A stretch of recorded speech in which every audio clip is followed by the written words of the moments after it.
muito bom dia, boa tarde, boa noite, boa madrugada para vocês que nos assistem aqui no podcast Pior que é Verdade.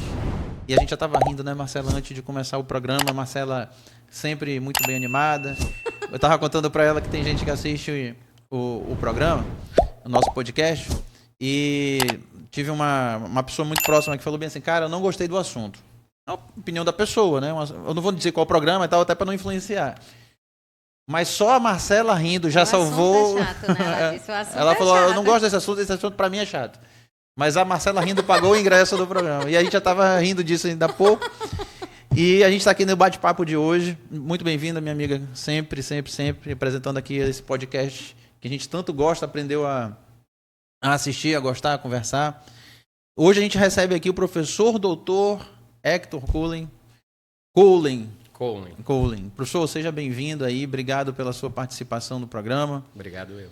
E eu vou dar uma lida aqui rapidamente quando a gente começa o programa, a gente faz essa introdução, né? Então, o Hector, ele possui graduação em Química, mestrado em Química Orgânica pela Universidade Federal do Amazonas e doutorado em Química pela Universidade de Campinas, pela Unicamp. E do doutoramento, ele realizou o estágio sanduíche na Woods Hole Organic Institution, RUI, nos Estados Unidos, atuando na área da química ambiental e marinha, sob a orientação do professor Christopher Reddy. Cara, bichão, hein? O Hector é top das galáxias. Atualmente, o Hector é professor adjunto de Ciências Biológicas da UEA, onde leciona as disciplinas de Química Orgânica e Bioquímica. É pesquisador e líder do grupo de pesquisa em Pô, não sei, eu não sei nem roupa para falar esse negócio. Não vim nem vestido adequadamente. Grupo de pesquisa em Como é que é? Metabolômica. Metabolômica. Meu Deus. Tá aí, ó, Fernanda Barros Cunha Zogaib, minha esposa. O próximo nome da nossa filha vai ser Metabolômica. Bolômica. Coitada da criança. Aí vem outra palavra. Aí a gente só chama assim, a gente pode até chamar apelido. Bolo. Né? Bolômica. Meta e tal. Ela vai ser famosa. E espectrometria de massa. Essa parte eu aprendi na escola técnica. Essa outra não... É a primeira vez que eu vejo, desculpa a minha ignorância. E o Hector é um cara extremamente atuante, trabalha num laboratório que é realmente uma das referências lá da Universidade do Estado do Amazonas. E ter você aqui, meu amigo, é um prazer imenso para a gente falar aí sobre as moléculas da Amazônia, sobre a bioeconomia, o que a gente pode... Né? A gente sempre fala, né? A gente teve um inglês que veio aqui, levou mais de 1.200 mudas da seringueira para a Malásia, né? Aqui na floresta, as seringueiras elas nascem de acordo com a dinâmica da natureza, ou seja, elas não estão ordenadas. Tem uma seringueira aqui, tem outra ali, tem outra a 200 metros de distância, enfim. Então não tem uma organicidade no sentido linear de uma produção. Né? Até para esclarecer para quem não é do Amazonas e para que você que vai fazer vestibular em qualquer lugar do Brasil e que vai constar aí no seu exame vestibular o ciclo da borracha. E aí o que aconteceu?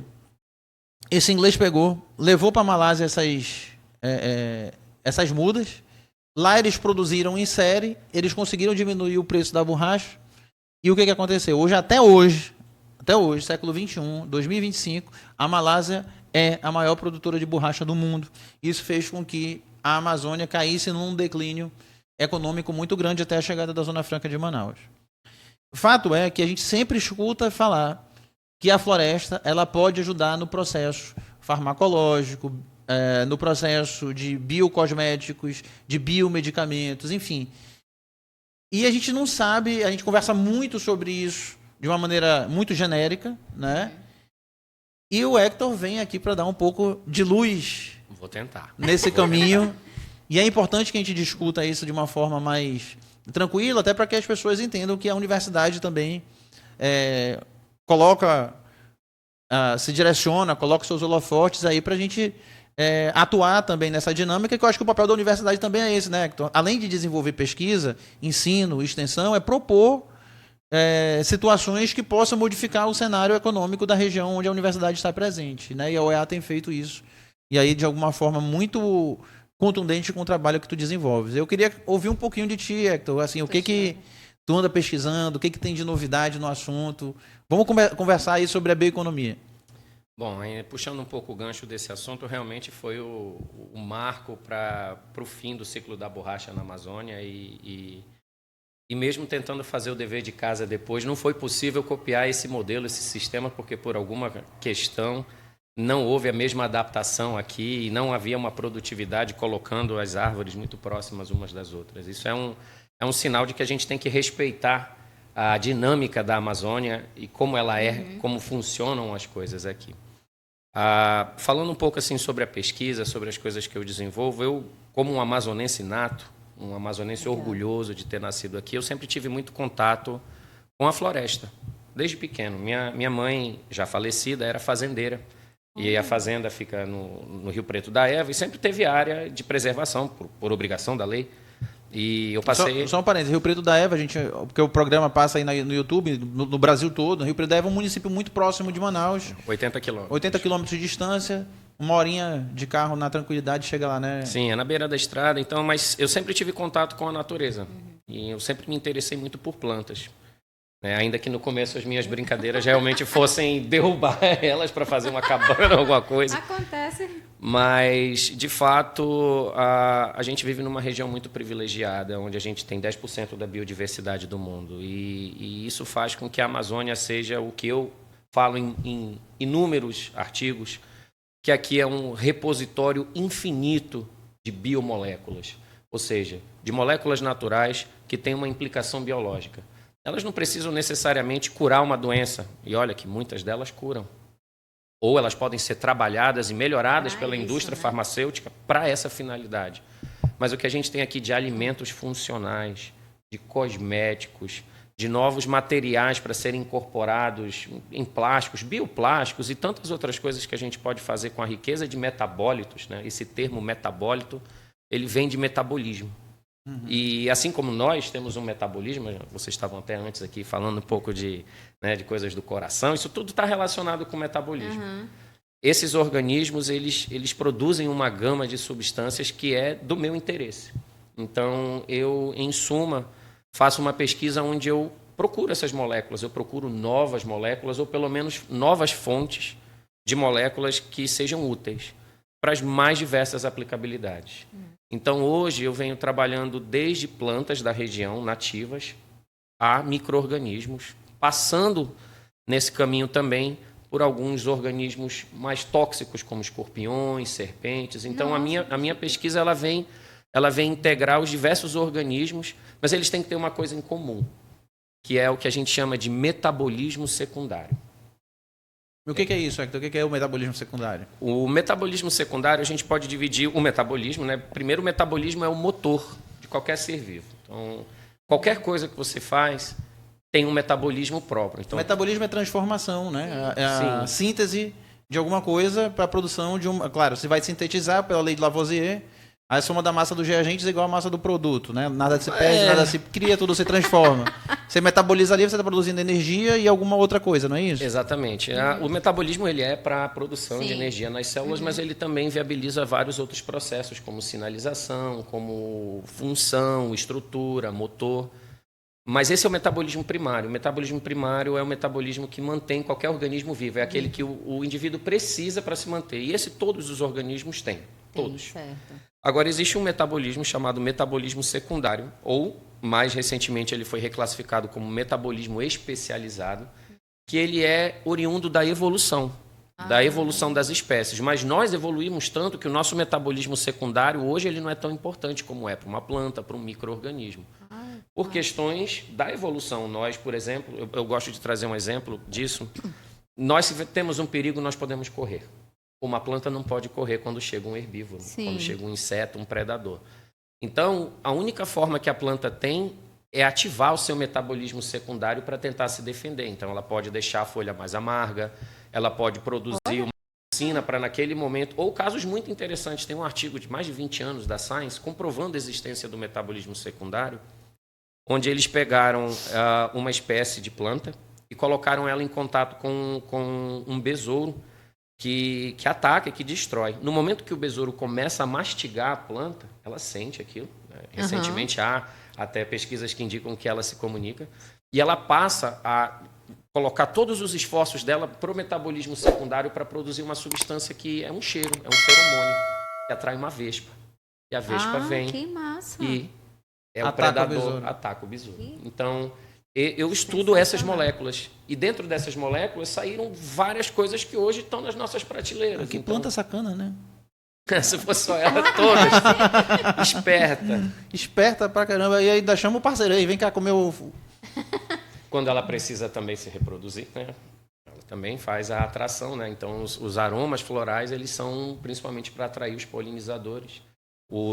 As substâncias e os açúcares nos frutos são para atrair os animais dispersores de sementes. Então, está tudo interligado. Tudo.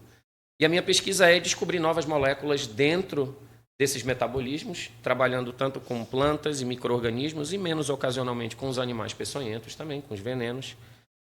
E nesse sentido, eu faço uso de diferentes técnicas instrumentais, que esse é o principal ponto, acho que é a minha principal vertente de atuação dentro da UEA, que é a aquisição e operação e prestação de serviço utilizando tais equipamentos. Isso a gente já tem 1 ano, né? Dentro de um laboratório de um centro especializado que é o CEMIABio, um centro multiusuário para análise de fenômenos biomédicos, que apesar do biomédicos, é muito mais biotecnológico do que qualquer outra coisa. Tá certo. Entendi. E essas moléculas? O que tu já descobriu de molécula nova que não estava catalogada? O que tem de novidade, assim, pra gente até aguçar a curiosidade das pessoas e o interesse delas pelo assunto? Vamos lá. Eu estou trabalhando com isso já tem uns 15 anos e desde então, por volta de umas 50 a 60 moléculas inéditas publicadas. Sim, tem gente que tem muito mais do que eu, né? Isso não é nem um número tão expressivo. Olha aí, gente, lá no... O Gohan vai apresentar aqui, ó. Vai mostrar aqui pra gente, que estão lá no laboratório, ó. Essa é a tua turma lá da pesquisa, Hector? Sim, são vários alunos, incluindo alunos que vêm do interior, das unidades da UEA do interior. O Eldrinei de Tefé, o Carlos de Parintins, né? O outro rapaz ali no fundo já se formou como doutor e agora é funcionário público em Roraima. O Eider veio do Piauí para estudar comigo aqui em Manaus, bem legal. E assim, lembrando, né, Hector, que a gente fala, o interior do estado do Amazonas. Pessoal, você que não é daqui, que você não conhece a região amazônica, a nossa capital, isso não é por desdouro, não é por... É porque não tem como, é um negócio assim absurdo. Você olha o tamanho do estado do Amazonas, a gente só ia conseguir conectar os municípios todos por estrada se nós conseguíssemos e fizéssemos uma devastação ambiental sem tamanho, sem precedentes. Então, para que isso não aconteça, aqui é muito estimulado a transição, as pessoas, na verdade não a transição, mas o transporte pelo meio aquático, né, pelo meio fluvial. Então as pessoas vão distâncias enormes, gigantescas. Por exemplo, dentro do Amazonas cabem 12 países europeus. Minha nossa. Em termos de extensão territorial. A gente não tem noção, né? A gente só... Não, é um negócio absurdo. Então, assim, quando a gente fala que o aluno do interior veio para cá, a gente possibilitou... É um motivo de orgulho. É um motivo de orgulho. orgulho. E hoje a Universidade do Estado do Amazonas ela está conseguindo, eu acho, poxa, muito, muito louvável, né, esse intercâmbio, porque a UEA está começando a colocar cursos de estrito senso no interior do estado. Sim. Né? O que não acontecia antes. E aí, isso faz com que o interesse das pessoas que são formadas nas áreas correlatas a esses cursos de estrito senso, elas comecem a procurar trabalhar nesses cursos de estrito senso as suas pesquisas, obviamente para obter os títulos de mestre em primeira ratio, mas, sobretudo, tem pessoas, eu tenho certeza que o Hector vai falar sobre isso, que elas já trazem um conhecimento também, principalmente as comunidades tradicionais da nossa região, que conseguem formar seus alunos na universidade, elas já trazem também um saber ancestral que contribui nesse processo, né, Hector? Sim. Eu só queria voltar um pouquinho para a questão das moléculas, e aí eu já gancho com essa situação da vinda dos estudantes que já trazem muito desse conhecimento. Atualmente, as pesquisas a gente tem focado em diferentes pontos, mas com maior destaque a tentativa de tentar substituir agrotóxicos com as moléculas naturais, utilizando micro-organismos, seja o micro-organismo ou um produto do metabolismo do micro-organismo. A Europa já faz isso, os Estados Unidos já faz isso, a Exalc, da USP, faz isso e já tem vários produtos. que são biofungicidas, que são bioestimulantes, Olha, legal. promotores de crescimento vegetal. E aqui tem uma infinidade de micro-organismos que produzem substâncias. Então, imagina, em vez de pegar e tacar um monte de agrotóxico que vai entrar e vai para o lençol freático, há alternativas onde utiliza-se um micro-organismo geneticamente modificado, de preferência, que não cause malefício nenhum, Sim. que já se saiba o que ele pode fazer, que ele vai viver em conjunto com a planta sem causar nenhum sintoma nela. Mas ao invés de fazer mal, ele faz bem. Sim. Ele ativa genes dessa planta para que essa planta comece a produzir mais, crescer mais em menos tempo, ou resistir a um estresse hídrico. Cada vez mais isso é importante. Olha a seca que a gente teve no ano passado. Claro, com certeza. Aliado a esse tipo de pesquisa, a gente também sempre foca no lado médico. E aí é onde eu faço o gancho com os estudantes, porque eles têm um conhecimento muito mais apurado do que eu sobre uma coisa que é um ramo de pesquisa, que eu não sou especialista, mas que me faço valer dele, que é a etnobotânica. Quando a gente trata com plantas, Sim. né? E a etnobotânica ela vem com a transmissão dos conhecimentos dos ancestrais de quais plantas curam, quais plantas são venenos, são perigosas. Sim. E eles, como têm um contato muito maior com a natureza, justamente pelas particularidades do interior do nosso estado, onde a gente tem um pouquinho menos de acesso a certas estruturas de saúde e onde a população realmente faz Precisa. um uso, né, por tradição mesmo. Sim. Eu tenho alunos até que falam assim, não, eu não quero tomar antibiótico, eu vou usar um rapé aqui para desentupir o meu nariz, alguma coisa do tipo. Mas acontece muito. E você vê que é cultural e funciona. E funciona. Claro. E o que é o rapé, professor? Só pra gente... A rapé é um pó inalável que usa-se para desobstruir, feito a partir de ervas, né? Então, É interessante, né? Legal. bem comum no interior aqui do nosso estado. Pois é, esse tipo de conhecimento e que ainda falta muito para a gente alcançar, né? Assim, conhecimento e assim, né? Não só o conhecimento, mas o produto desse conhecimento que vem do interior, né? O senhor está falando aí dessa questão que é necessário para ver, né? Como às vezes a gente precisa de um aluno ou de uma pessoa que nem tenha tanta formação para explicar e dizer essa planta é boa para curar isso, essa planta é boa para aquilo. É Sim. muito bacana isso. E esse conhecimento ele vem sendo transmitido, mas ele também vem sendo perdido, né? Perdido, porque Tem a não questão, tem catalogado, né? Tem um Não professor da UFAM que também atua com a gente lá no doutorado de segurança, no mestrado de segurança pública, o professor Ponte Filho. Né? Ele falou na tese de doutorado dele, que ele fez na UFAM, em Sociedade e Cultura da Amazônia, sobre a questão da logospirataria. Que é muito disso, né? Você acabar perdendo não só a planta em si, né? Como foi o caso da borracha, mas o conhecimento tradicional e ancestral que é levado daqui. Levado como? A pessoa deixa de ter aquele conhecimento? Não. Mas o que se pode ganhar com aquilo, em termos sociais, econômicos, etc. e tal, ele acaba sendo utilizado num outro país, numa outra circunstância. Sem deixar para cá isso. E por que vai deixar para cá? Porque é daqui. Não só do Amazonas, mas de Roraima, do Acre, do Pará, de uma parte do Maranhão, né? Da questão em outros países aqui vizinhos à região amazônica, Colômbia, Bolívia, Venezuela, as Guianas em si. Toda a Amazônia, né? É toda a Amazônia. Então, assim, isso é muito caro, no sentido de que esse trabalho que está sendo feito também é um trabalho de preservação. Preservação da cultura, preservação dos saberes tradicionais, né? E a partir dessa preservação, a gente começa, ou até mesmo a partir da pesquisa, com uma finalidade específica, a gente acaba fazendo com que uma coisa acabe se apoiando em outra, ou seja, a preservação gere conhecimento científico moderno e esse conhecimento científico gerado acabe também influenciando na preservação, não é isso, professor? Sim, isso até é um foco dos programas de pós-graduação da universidade onde eu atuo. A gente tenta descobrir o que há de importante na natureza, a gente tenta dar um sentido, validar aquilo, para que alguém que tenha capital e que queira investir em algo local, claro, eu vou sempre defender a bandeira de que isso seja explorado economicamente de uma maneira sustentável. Sim, claro. Né? Então, a gente pode até depois entrar nesse assunto com relação a sistemas agroflorestais, extrativismo, mas é importante que a gente tenha um conhecimento porque, como o André falou, né? Se a gente for sair abrindo estrada, vai derrubar tudo. Se a gente não tem a Zona Franca, o que ia acontecer aqui? A gente ia derrubar tudo. E isso não é só uma questão da gente perder as moléculas, acho que mexe muito mais, né? mexe com o clima do país, Sim, mexe com a com agricultura. certeza. Mexe com o clima do planeta, gente. Do planeta. Eu participei de um seminário recentemente na Itália, né? Tava lá falando sobre a Amazônia, etc e tal. E aí um aluno perguntou, um acadêmico lá na Universidade de Pescara, perguntou bem assim, professor, a gente está muito preocupado com a preservação da Amazônia e com o clima do planeta. O que a gente tem que... Assim, a gente vê muita notícia ruim espalhada no mundo e tal, o que a gente tem que fazer? Aí eu falei, primeiramente, vocês têm que começar a preservar a Itália.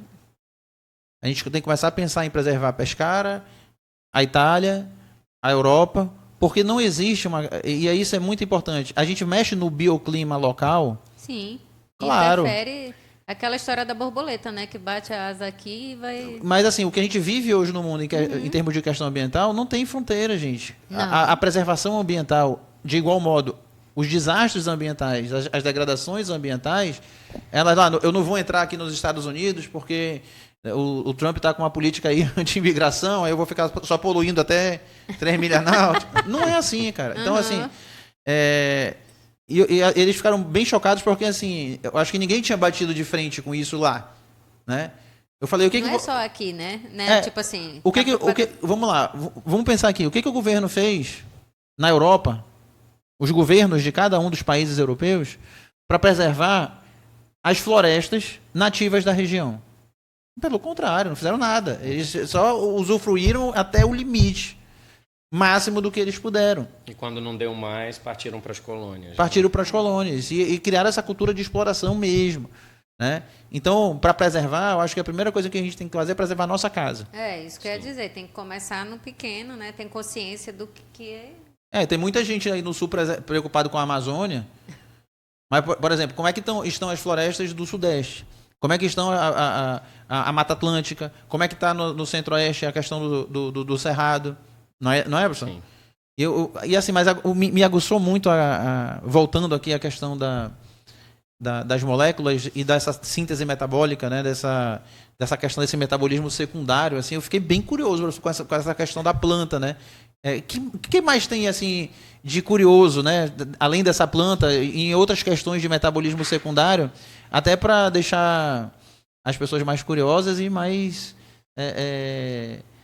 interessadas mesmo, né? Em descobrir essa... Porque, poxa, eu acho isso assim fantástico, sabe? Não é de conhecimento geral que 1/3 de todos os fármacos do mundo são ou derivados ou inspirados em moléculas naturais. Coisas que que você usa no seu dia a dia quando fica doente. Por exemplo, vocês já tomaram amoxicilina. Já, antibiótico. É uma penicilina, ela foi descoberta em um fungo. Ela é produzida por um fungo em biotecnologia. E, por exemplo, quem faz tratamento de quimioterapia usa paclitaxel. Paclitaxel foi descoberto na casca de uma árvore do Pacífico. Passou durante 40 anos esquecido até realmente conseguir entrar em estudos clínicos mais avançados e entrar no mercado em 92. E hoje é um remédio de amplo espectro, usado em vários tipos de câncer. Então, a gente tem exemplos do nosso dia a dia. Quem gosta de cosmético, por exemplo, não vou falar marcas aqui, mas as marcas vêm ao Amazonas e vêm ao Pará adquirir. E que bom que é dentro do modelo de extrativismo, porque essas marcas querem buriti, querem açaí, querem óleo de pau rosa para fazer perfume. Copaíba. Querem copaíba e andiroba, porque além das propriedades ótimas para um cosmético, elas têm benefícios para a pele, são cicatrizantes, anti-inflamatórios, antifúngicos naturais.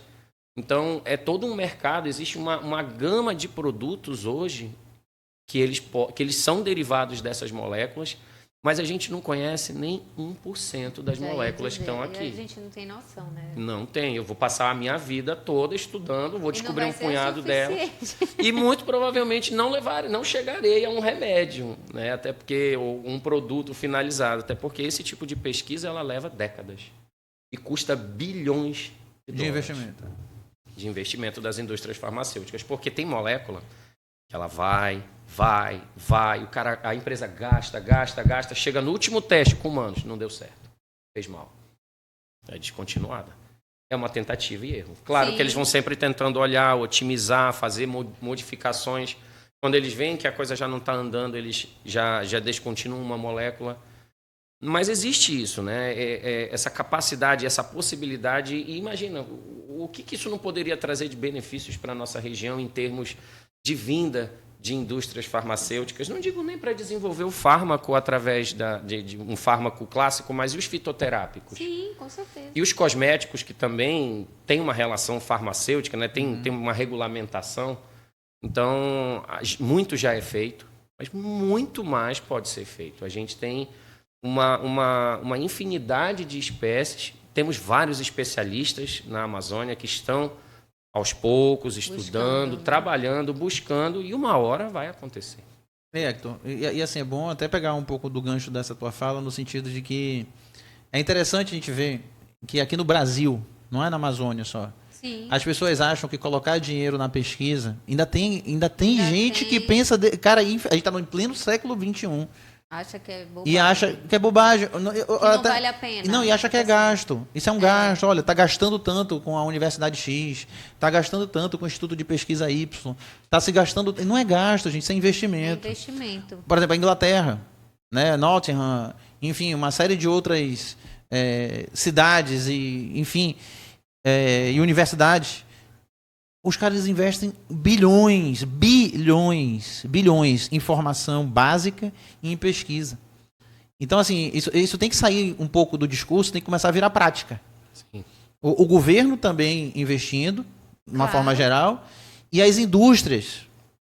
O governo tem que ser o catalisador, o elo de atração, para que essas indústrias venham para cá, e como o Hector falou, sempre com o sentido de se instalar de forma sustentável. Sim. Explorando isso de uma forma... A palavra explorar ela parece meio pesada, mas assim, utilizando-se dessas condições de forma que isso possa ter um retorno benéfico para a sociedade, não é? E tem que ter, porque se não tiver também não vale a pena... lucro, a própria população não vai se sentir estimulada a preservar, vai viabilizar uma outra alternativa, vai buscar uma outra alternativa de subsistência, né? Foi muito feliz a fala em comentar sobre pesquisa de base, porque é de fato a principal pesquisa do estado do Amazonas hoje. É a pesquisa de base, por limitações orçamentárias, para que se possa fazer uma pesquisa de maior impacto ou muito mais aprofundada, tem que ter mais dinheiro. E é nesse momento que falta um pouco a congruência, né, das indústrias. Já há, isso é muito diferente já de 20, 30 anos atrás. Sim, sim. É um processo lento que está acontecendo e eu vislumbro que no futuro isso vai ser realmente um relacionamento mais íntimo entre a academia e o setor produtivo, as indústrias, o empresariado. A gente tem que realmente descobrir o que tem aqui e fazer isso valer na forma de produto. E há estratégias para isso. Não precisa ser com um fármaco para o câncer no primeiro momento. Sim, tem mas dá para trabalhar outras, né, alternativas. Agora a gente está explodindo também os punks, as plantas alimentícias não convencionais. No mundo cada vez mais globalizado. No Punk. Plantas alimentícias não convencionais. Isso. Legal, eu gostei. No mundo cada vez mais globalizado, né, onde mais pessoas buscam alternativas de alimentação mais saudável, algumas até mais restritas, só se limitando a comer alimentos de origem vegetal. Mas tem superalimentos. E o Amazonas é campeão. É riquíssimo. É riquíssimo. E a gente não tem nem noção, né, pro futuro. Eu não tinha muita até eu fazer uma visita a um local, lá no ramal do Brasileirinho, chamado Sítio Punk, de um professor do IFAM, que, por sinal, deixa aqui, olha, Valdeli, tô te indicando aqui, o professor Valdeli Quinô é uma referência, né? Então, e você faz uma visita, né? Eu fui como colaborador, mas há visitas guiadas, onde você vai para comer as plantas mesmo, lá no campo, pega, coleta. E coisas incríveis, saborosíssimas e super nutritivas. E plantas herbáceas, perenes, que são de fácil cultivo, que a gente nem imagina que a gente poderia estar cultivando aqui no nosso estado e tirando proveito disso. Então, muito apto se descobrir e deixo indicação, né, do Sítio Punk, um lugar bem legal para visitar. Isso é um ponto, por exemplo. Os alimentos funcionais, eles são algo que a gente pode dizer que está num hype. Já de anos, né? Os suplementos. O mercado americano é campeão disso, de saber explorar. Sim. Lá eles vendem cápsulas de quercetina e rutina, que são duas substâncias que são ditas antioxidantes. Então, rejuvenesce a pele. Em teoria, combate o envelhecimento, retardando ele. E custa caro. Aqui tem planta que, se você fizer uma extração simples, você sai com esses mesmos produtos Faz isso e mais, né? purificados. E quantas outras moléculas diferentes que não podem virar esse tipo de suplemento? Há toda uma legislação que precisa ser cumprida, mas isso é um ponto. É necessário esse investimento. E eu acho que também precisa ter abertura para isso, né? Tem muita coisa ainda que pode, não está liberado. Não sei nem se...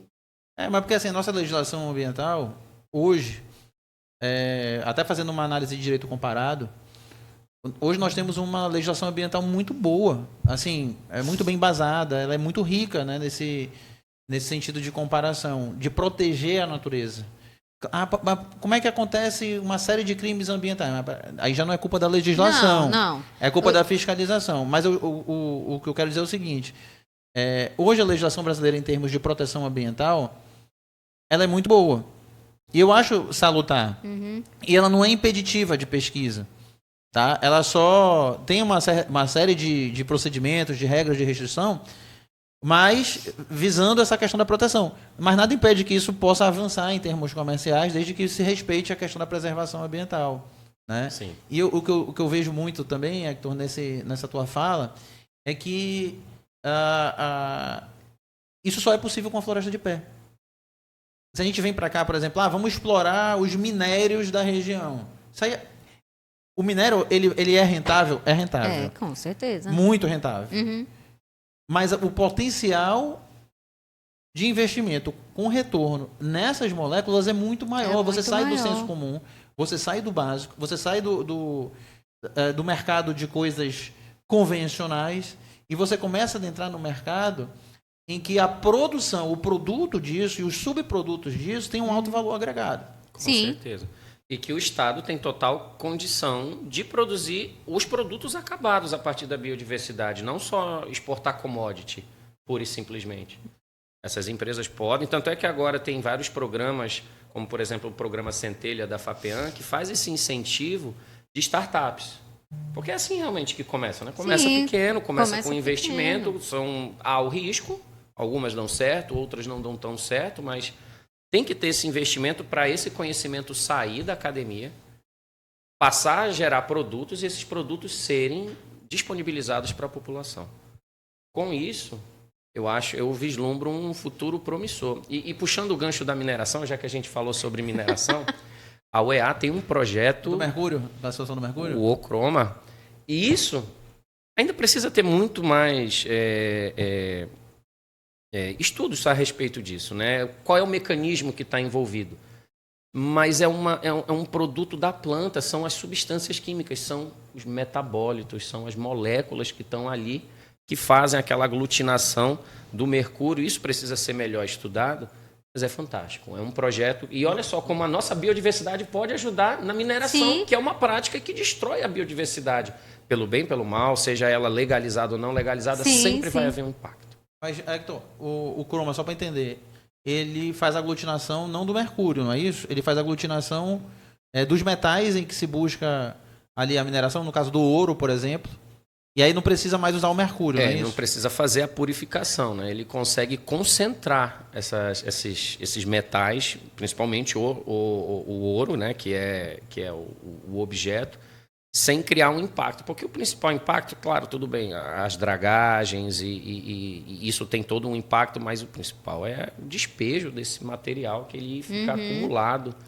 E quando ele bioacumula, quando ele vai para dentro dos organismos, ele vira metilmercúrio, que é muito mais tóxico. Então, tem essa possibilidade. É um projeto que já está há alguns anos sendo tocado dentro da UEA. A doutora Marta, o doutor Jair são pesquisadores da nossa universidade que capitaneam esse projeto. Eu não sou um entendido do projeto, eu sou um fã do projeto. Eu sou um fã da nossa Amazônia, das nossas moléculas. E quando eu vi aquilo, eu fiquei impressionado. Não, é de encantar. Martinha, é algo sempre a salutar e a Martinha, comentar. beijo grande, viu, minha amiga, para você e pro Jair. Cara, é fantástico. Eles sempre estão lá conosco e, assim, ela é muito engajada nisso, né? Sim, é um projeto de vida. É um projeto de vida. E como todos são, né? Assim, eu acho que todo mundo que trabalha com pesquisa, com ciência, que querem, de fato, mudar a realidade, acabam se envolvendo a vida toda nisso, né? Se dedicando desde a formação básica, da graduação, do mestrado, doutorado e tal. Pô, isso é muito, muito bacana e a gente vê um futuro extremamente promissor nesse cenário Sim. econômico sustentável. O que eu ia dizer lá atrás, falando da legislação ainda, é que assim, explorar minério, não tem como não fazer? Ok. Só que o minério um dia ele acaba. Sim. Então você vai exaurir uma jazida, você vai ter que buscar outra. E o meio ambiente que estava ali no E já entorno, ali já não tem não mais tem mais. salvação. Por quê? Porque não é só replantar. Tem todo um sistema biológico interativo em que os micro-organismos que a gente nem enxerga interagem com as plantas, com o solo, com as águas e tal. E ali se perdeu. Da forma como está ali, você não enxerga mais depois que destrói. Né? Então o que eu quero dizer é o seguinte, aquilo vale muito mais em pé, Sim, com certeza. economicamente falando, do que de outra forma. Isso porque a gente não está nem falando de créditos de carbono. A gente nem tocou no assunto.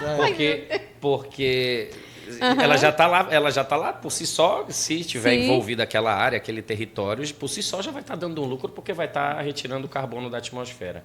Mas, ao mesmo tempo, esse carbono está sendo transformado numa coisa útil.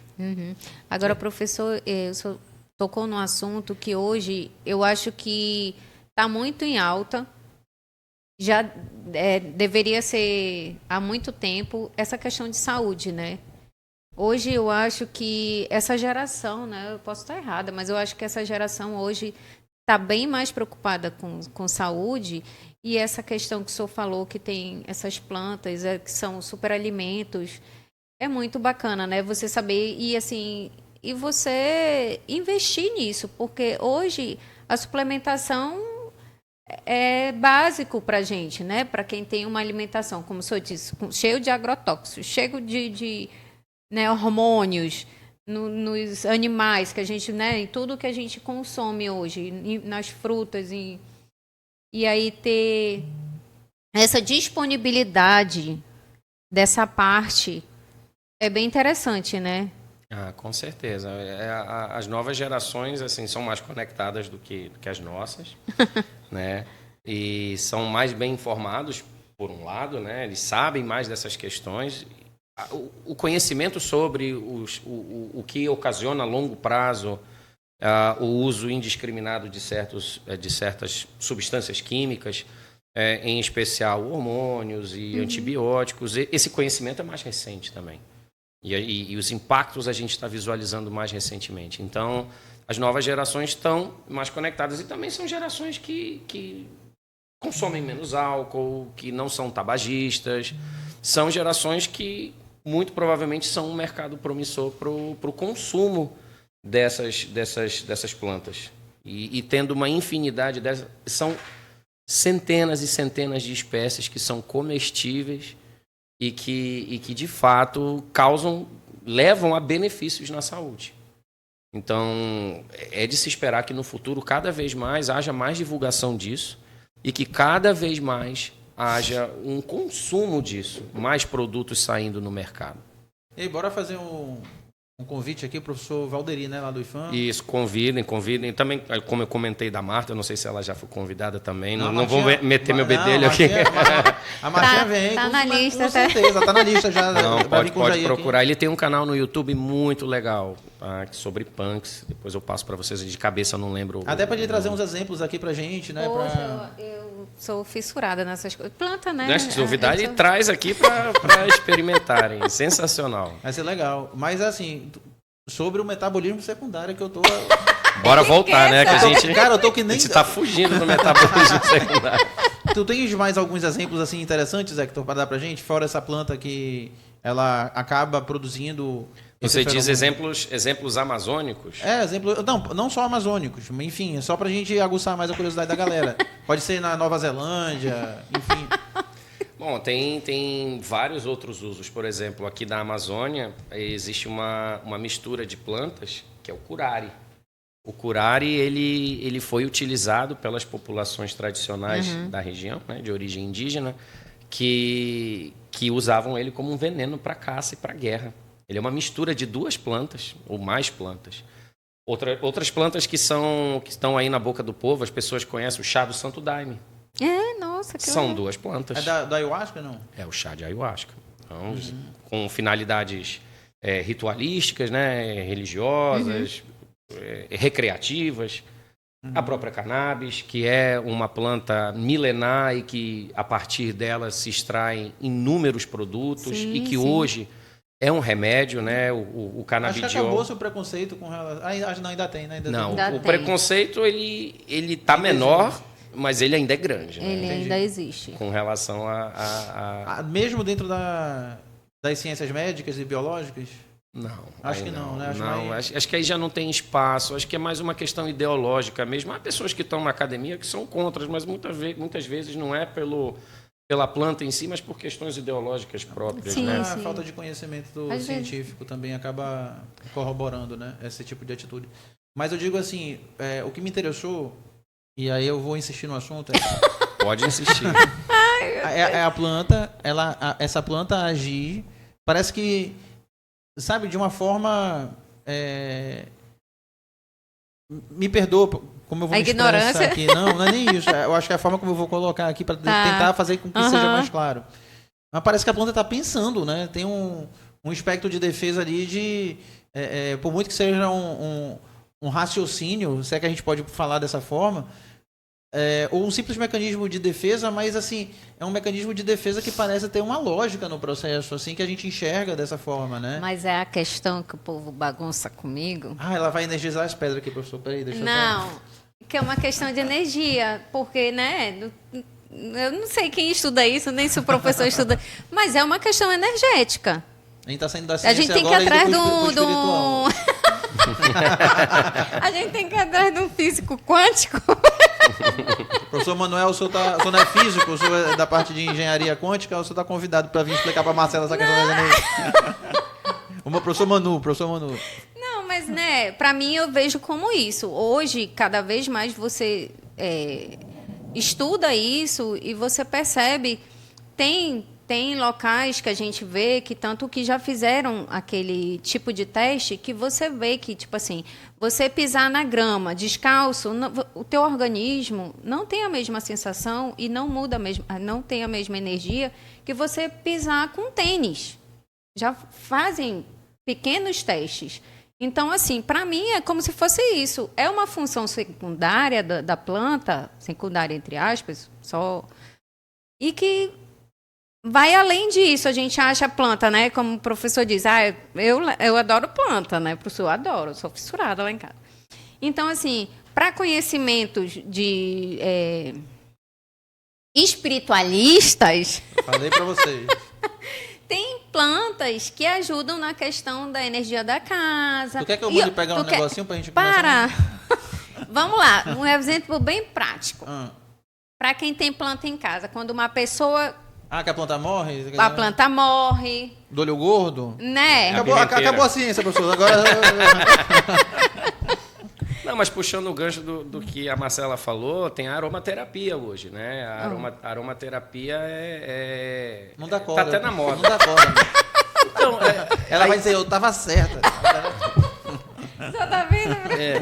eu não consigo dar um diagnóstico sobre a aromaterapia daqui, até porque não é a minha especialidade, Sim. mas ela envolve os metabólitos secundários dessas plantas na Olha! forma de óleos essenciais. Sabia que ela ia falar que ela E há especialistas que dizem que não, isso daí não serve para nada, e há especialistas também de respeito que dizem, olha, por exemplo, para crianças com TDAH e autismo, há certas aromaterapias que são recomendadas que deixam a criança mais tranquila, porque, de fato, aquelas substâncias, ao serem inaladas, elas vão interagir com certos receptores que estejam, quiçá, alinhados com a ansiedade ou com a hiperatividade, que aquilo pode ter um efeito momentâneo, né? Mas carece de mais estudos. Mas é um mercado, tem uma empresa americana, não vou citar o nome aqui, mas que vende a um preço caro os difusores e as essências de tudo que você imaginar. No mínimo, a casa fica com um cheiro maravilhoso. Claro. Né? Isso Não, já é positivo. Nesse ponto a gente converge bem, né? A gente adora incenso. Pô, mas o incenso, eu estava vendo uma reportagem esses Agora- Não, dias mas que é os ruim. naturais. Agora, mas a os gente usa naturais. natural, a gente tem os incensos naturais que a gente compra e tal, porque o problema do incenso industrializado é que ele tem uma substância que faz muito mal quando você inala ela, né? Principalmente a queima, né? Quando é aquele incenso de Sim, acender, sim. né? O aromaterapia realmente são gotinhas na Sim, água e um na vaporizador água, para dispersar, mas e daí, de novo, puxando, né? Vai estar relacionado também com crenças ou com coisas mais de espiritualidade, né? Das pessoas também, né?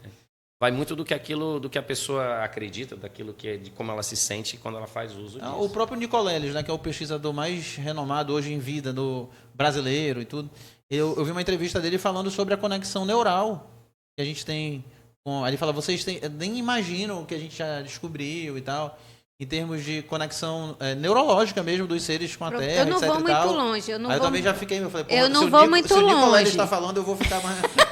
Eu não vou muito longe. Se você vai num local, vamos lá, se você entrar numa loja com estímulos sensoriais, de música, de olfato, você não se sente bem, não traz um... Sim. Então, tem tudo uma ligação, uma conexão. E que horas que a gente tava... Que a conversa mudou para esse rumo, assim, que a gente tava falando das plantas?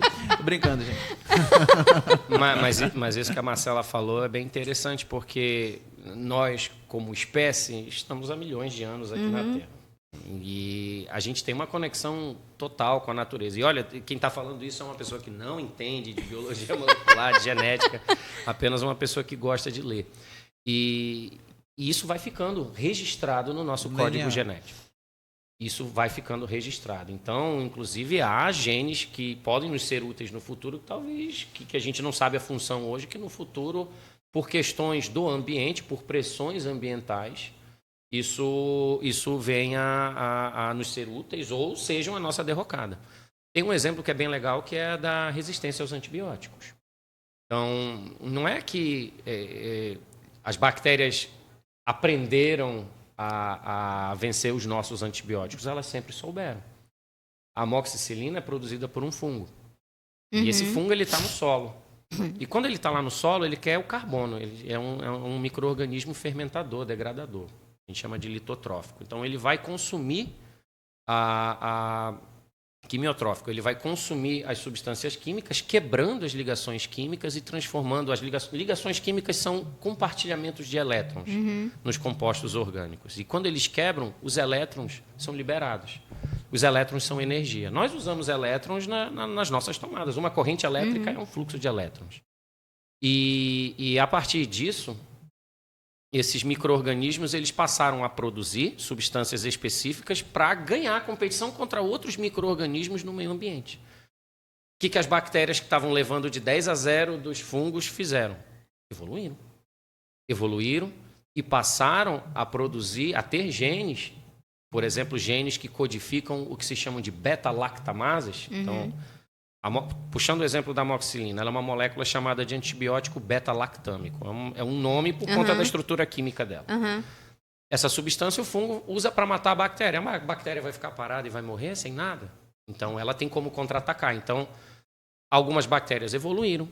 Nessa que elas evoluíram, elas passaram a produzir beta-lactamases. E essas beta-lactamases são enzimas que destroem o antibiótico do fungo. Nossa. O que nós fizemos? Nós só fizemos uma aceleração da seleção natural, porque no ambiente existiam as bactérias sensíveis e não sensíveis.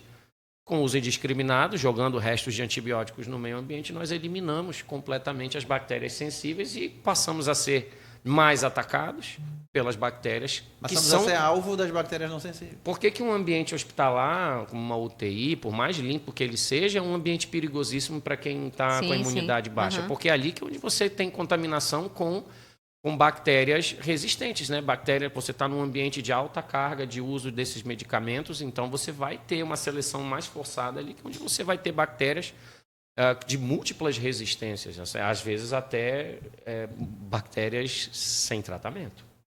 Até alguns memes, algumas figuras que você vê em Instagram, em Facebook, às vezes, que eles mostram um ensaio, né? Um ensaio de cultura, onde um paciente estava com alguma infecção urinária intratável e aí a pessoa testou todos os antibióticos contra a bactéria que eles removeram lá do trato urinário e todos falharam, ou seja, não vai ter jeito. Então, para a gente ver um exemplo de como o metabolismo ele está totalmente relacionado ao genoma, ao DNA, e isso vai sendo adaptado e condicionado ao longo da evolução, ao longo dos milhões e milhões de anos. Caramba, pesado, né? Fiquei com medo agora.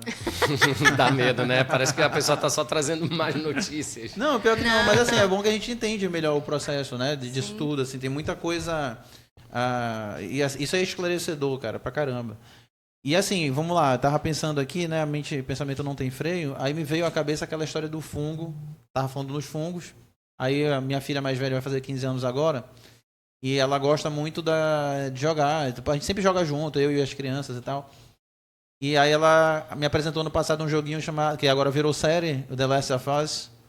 E aí a história começa com a questão dos fungos dominando o mundo, né? Vai lá, a pessoa se contamina, e aí, enfim, aí o fungo vai se prolifera, vira todo mundo zumbi, o fungo, que é aquele fungo da formiga. É o Cordyceps. Que é o Cordyceps, que ele faz com que a formiga obedeça em tese aos comandos dele, até que depois ele mata a formiga e ele morre também, né? Mais ou menos assim? Ele continua o ciclo, né? O Cordyceps tem outras espécies, outros gêneros de fungos desse estilo, né? Que eles fazem os esporos, né? Que é uma forma reprodutiva desses micro-organismos. Eles estão no ambiente e um inseto, ao ter esse contato, ele passa a ficar infectado e até um certo momento o fungo ele vai consumindo os nutrientes daquele organismo e depois vai consumindo os tecidos dele. Isso acontece com a gente também. A gente tem muitos casos do que se chama de aspergilose, que é uma doença pulmonar causada por fungos do gênero Aspergillus. Dependendo da situação, é de difícil tratamento. É curioso que do caso dos insetos, após morto, o micro-organismo consegue fazer ele se movimentar. Tem vídeos no YouTube de insetos já praticamente só a casca e ainda se mexendo. É impressionante. Cara, é bizarro, hein? É. Cara, The Last of Us é possível. O The Last of Us é possível, mas assim, espero que isso não aconteça, né? Tem que ser uma coisa... Tem muito de fantasia do próprio jogo, né? E depois adaptado para a série. Mas falando em fungos, recentemente eu vi bastante reportagens sobre os fungos que eles encontraram em Chernobyl, onde aconteceu em 86 aquele desastre. Da usina nuclear. E era para ser um ambiente totalmente inóspito. E ali tem um fungo do gênero Cladosporium que está crescendo e se multiplicando, inclusive no reator, onde aconteceu realmente a coisa, o fungo está lá e parece que ele se alimenta de radiação. E esse fungo não era desconhecido da ciência. Não, eu tenho ele no laboratório, ele tem na Amazônia, ele é comum. Só que é uma versão adaptada local que passou por algum processo de mutação, claro, ainda por cima com tanta radiação ali, vai saber. Né, louco. Então, sim, há esse medo, né? Que ele fique só nos jogos e nas séries, por enquanto. Gente, obrigado. Eu tô indo para casa agora preparar pro juízo final, né? Comprar munição, deixar lá estocado alimento. Era para falar de coisa boa, né? Eu vou construir um bunker agora lá. É por isso que os ricos estão construindo bunker, Marcela. Eles estão com medo do fungo. Bora tomar grana e rachar um bunker, nós três? Olha, não sei não. Se a gente for fazer um bunker aqui, pode ser que ele imunde de água. É tanta água. Ai, gente, cara, muito bacana a entrevista aqui com o professor Hector. Tem assunto aqui para render, né, Marcela? Sim, sim.